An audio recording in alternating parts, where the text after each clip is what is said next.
Right, the next group of testifiers. Next group of 4. Passed on, but that's the most that he could. Vicky Summerlin, Allison Petterson, Lawrence Bartley, and David Louie.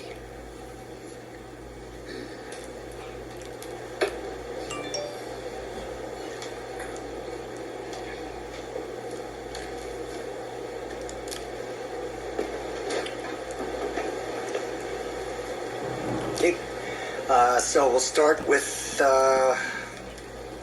Vicky Summerlin. Oh, you're not Vicky. Okay, No. Allison. You're Allison then, right? Please proceed. Aloha Committee Chair Menor and committee members, my name is Allison Petterson, testifying on behalf of the Oahu Alternative Lodging Association.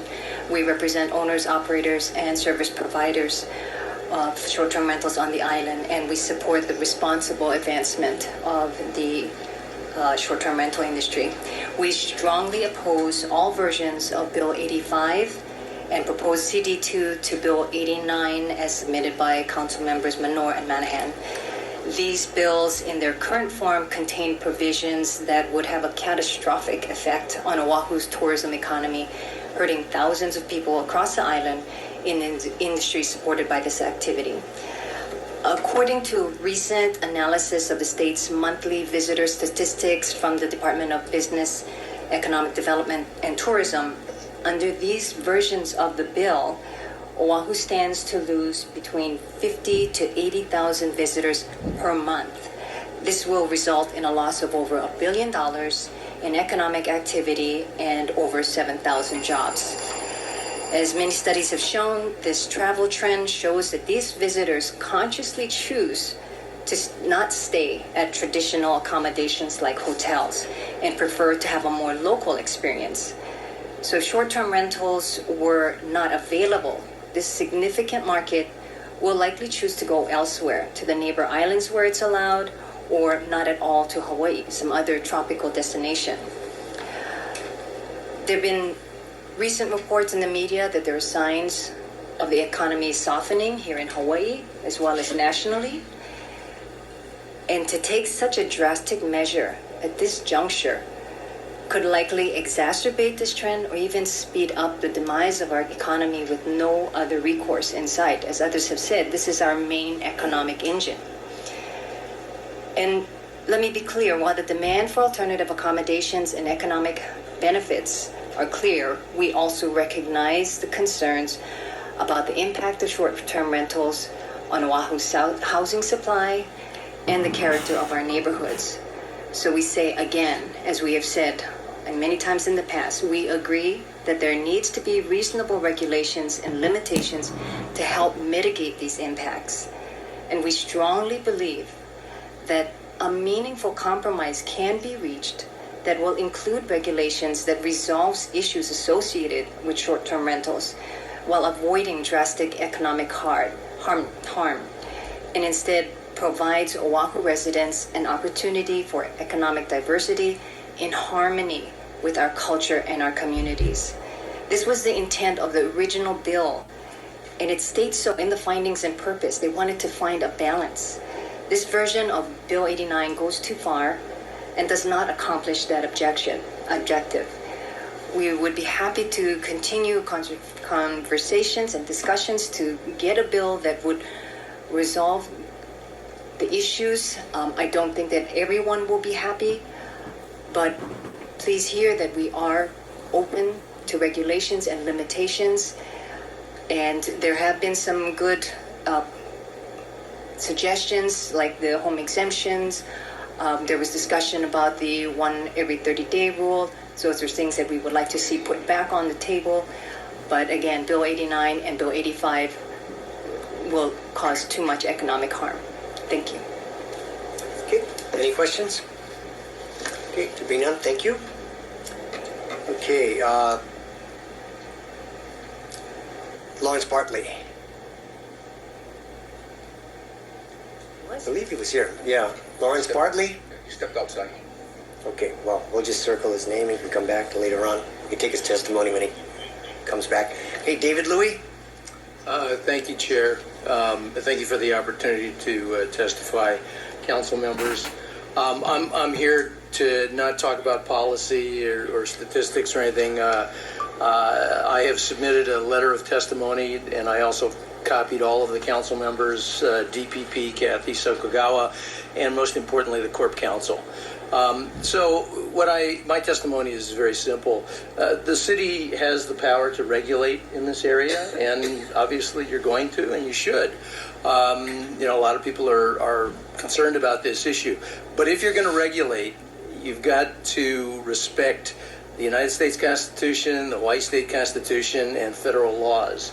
And unfortunately, there's some provisions in here, and I've called them out in my letter, that violate the Fourth Amendment of the Constitution and the Hawaii State Constitution, as well as the Federal Stored Communications Act. So let me be really clear. What you're doing here is in section 21-2A.30, which goes to hosting platforms.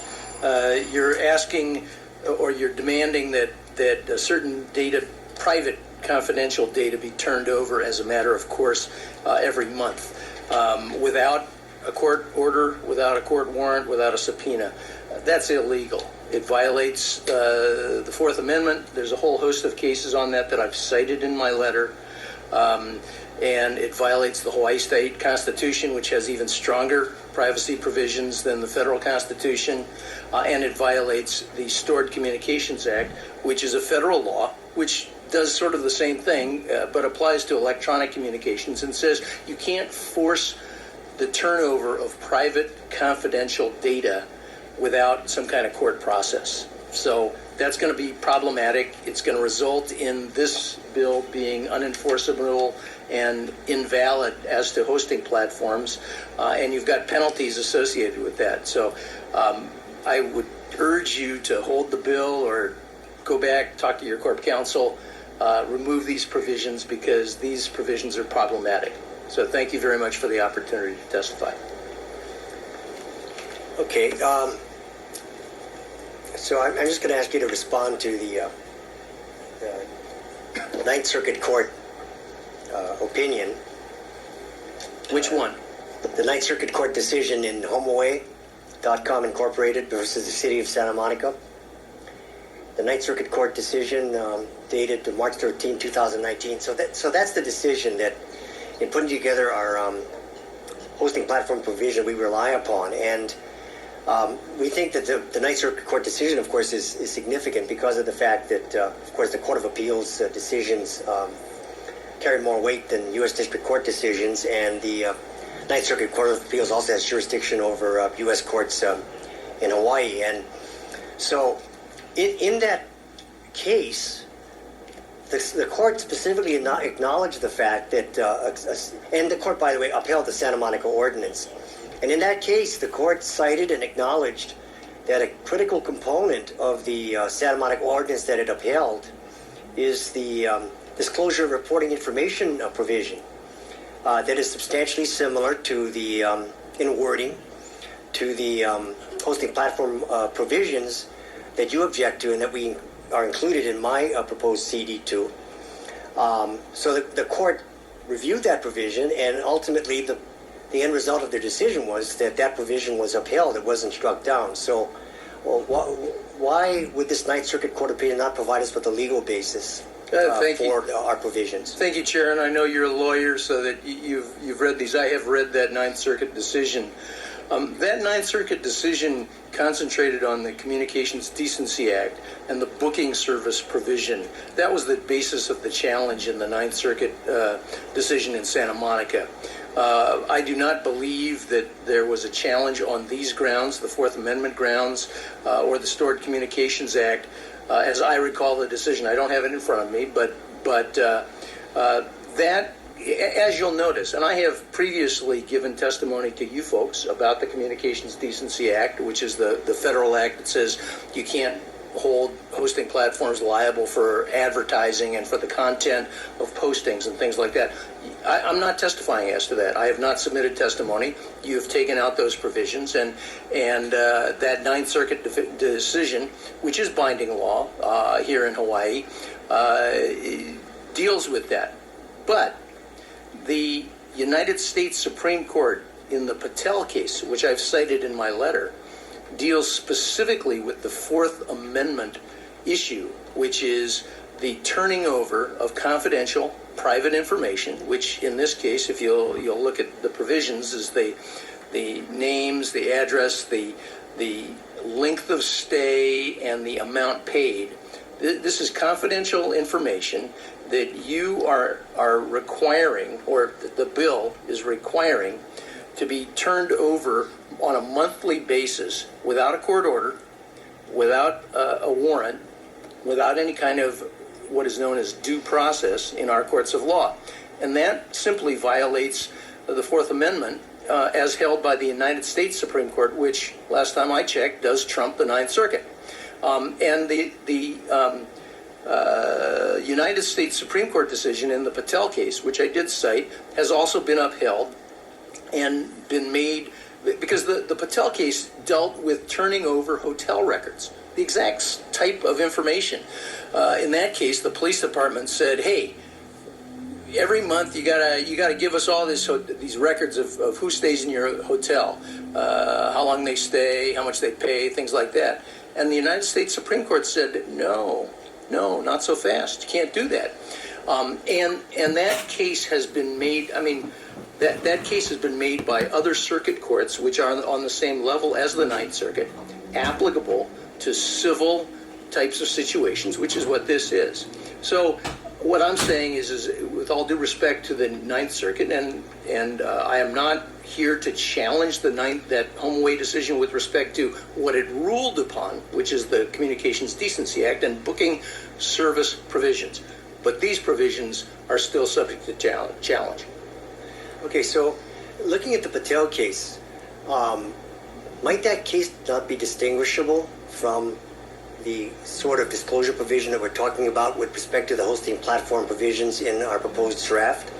Because as you indicated, when you look at the Patel decision, it dealt with an ordinance requiring the turning over of records, requiring hotel and motel operators to open their books and records to government inspectors upon demand, whereas an argument could be made that with respect to the hosting platform provision that's contained in our proposed CD2, that our provision is more along the lines of a reporting and disclosure law. And if you characterize it in that sense, there is a Supreme Court opinion that is upheld. The Supreme Court has upheld reporting and disclosure laws, such as the one proposed in the bills. For example, in California Bankers Association versus Schultz, it upheld a requirement that banks must provide reports to the Commissioner of Internal Revenue Service about transactions involving more than $10,000, including the name, address, occupation, and social security number of the customer involved, along with a summary of the transaction, the amount of money at issue, and the type of identification presented. And in that case, the court upheld that particular law and did not require the IRS to have to obtain a subpoena to require this sort of reporting. And the other area where our provision, hosting platform provision, might be distinguishable from Patel is it appears that in the Patel case, the disclosure request or demand or requirement was quite broad.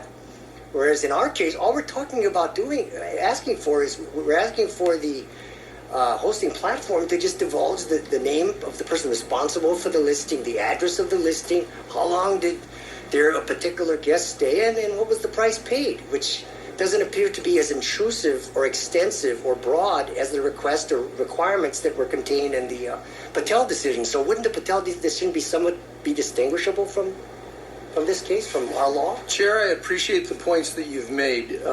I would disagree on that. First off, as to the Patel case, and I don't think it's really distinguishable. The California Bankers versus Schultz case that you mentioned talks about turning over data that is on its face a violation of law, because that asks for transactions of more than $10,000. Transactions of more than $10,000 are flat out a violation of law if they're not disclosed. So I think that is an entirely a different situation. And here, while I appreciate that you want to minimize the amount of intrusion that is made, I think it is still intrusive because it is asking for a confidential private financial information. I don't think our Supreme Court in Hawaii or the United States Supreme Court will say that there's a difference in how the law applies to confidential private financial information, whether it is $1 or $50 or $10,000. So with all due respect, I read those cases differently. I think you have some points, but I don't think that they're enough to take this case out of the purview of the Patel case. Okay, I think in this we have to agree to disagree, but I appreciate your interpretations and your viewpoints. Any other questions? Yes, Council Member? Hi, thanks for coming today. Hey, I'm just curious, I'm looking for your testimony. Are you testifying on behalf of yourself as a citizen, or are you representing someone today? So I have been retained by AirBnB, and I do work for them. And so I am testifying, as is right on the tagline of the letter that I submitted. I am here on behalf of my law firm, Kobayashi Sugita Goda, and I've submitted a letter on behalf of Airbnb opposing Bill number 89, CD2. I would note that my comments also apply to Bill 85, which has the exact same provisions, and I took a real quick look at a number of the other CDs that might be circulating. Most of them have the same reporting provisions, which are, in my view, problematic. So, thank you. I'm still looking for your testimony, but do you think that the problem that you brought up could be cured by making a request for a subpoena? If TPP simply subpoenaed your client? As long as that could happen, because Airbnb and others have in fact responded to subpoenas on occasion. And it depends upon what the subpoena says, what the justification for the subpoena is. The important point, which I think you appreciate since you're a lawyer as well, Councilmember Waters, is that you have to have some kind of process, due process. And as long as you're going to go before a judge, and the judge is going to say yes or no, I've evaluated the bona fides of the request on some criteria, which is either probable cause or some other basis, then that comports with the law. The problem that I'm pointing out in my testimony is that the provisions of this bill, or these bills, say, we don't care about due process. We're just going to make you send in these reports every month. And that's the problem. What I anticipate happening is if this bill passes, your client will simply ignore the request, right? Oh, I don't know that my client ignores the law. And I'm not going to predict that my client will ignore the law. Or perhaps you'd file a lawsuit to prohibit the implementation of That's certainly the possible. request for information. That's possible, and that has happened in a number of the cases that I cited in my letter, which is not just Airbnb. Let me just be very clear. HomeAway has filed lawsuits. Others have filed lawsuits to enjoin enforcement of municipal ordinances that have gone too far and violate either federal law or constitutional law. I mean, I get to see it down the line. That's probably what's going to happen. But if the intent is to try to get a handle on what's going on, I mean, there's 100 different ways to do this, but one of them is to say, all right, if you advertise without a permit, then it's a misdemeanor. We don't need to subpoena anybody, right? I mean, that's not in the bill, but I'd rather just have work with the advertisers to figure out a system that works. In other words, we're asking the platforms to work with us. That's the way I look at it. But I see your point. Your point is well taken. And I see the unintended consequence of the bill as currently written. And I'm not here to negotiate on behalf of Airbnb. Sure. Mr. Middlebrook represents Airbnb directly and can talk about policy and can talk with you folks about discussions and trying to do that. Airbnb has, in fact, had discussions with various municipal governments in the past trying to work it out. The problem, as I led off with, is you can regulate in this area. You just have to be mindful of constitutional provisions, other federal laws, and prohibitions, so that you can't just do everything that seems logical to you at the moment to do.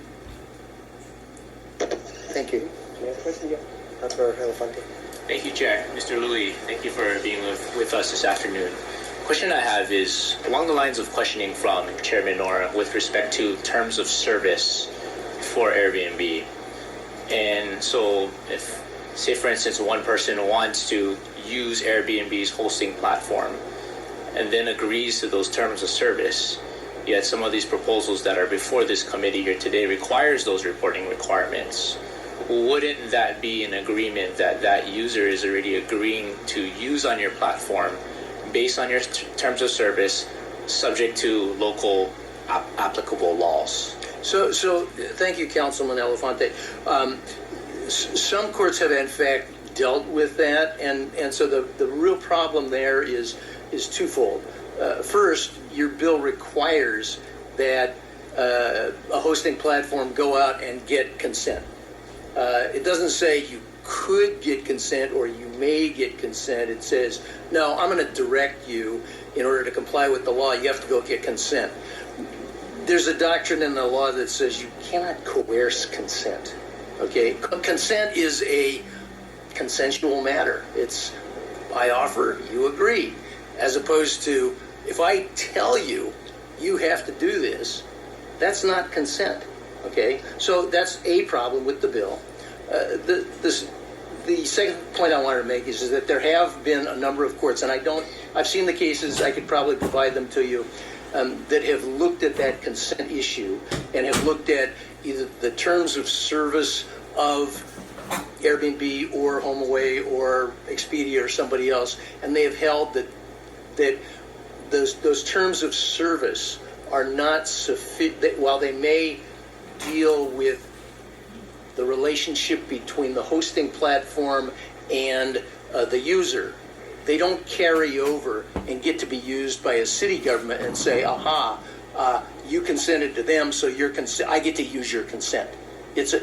Consent is one of those things. I mean, it's just like if you consent to allow your wife to look at your cell phone, that is not consent for the government to come in and rifle through your cell phone. You can't, the government just can't say, well, you consented to one person, I get to use that consent. So it's somewhat problematic. I understand the point that you're making, and I think the courts have ruled against that in general. Thank you, Mr. Louie. Thank you, Chair. Okay, any other questions? Okay, thank you very much. Thank you for the opportunity. Okay.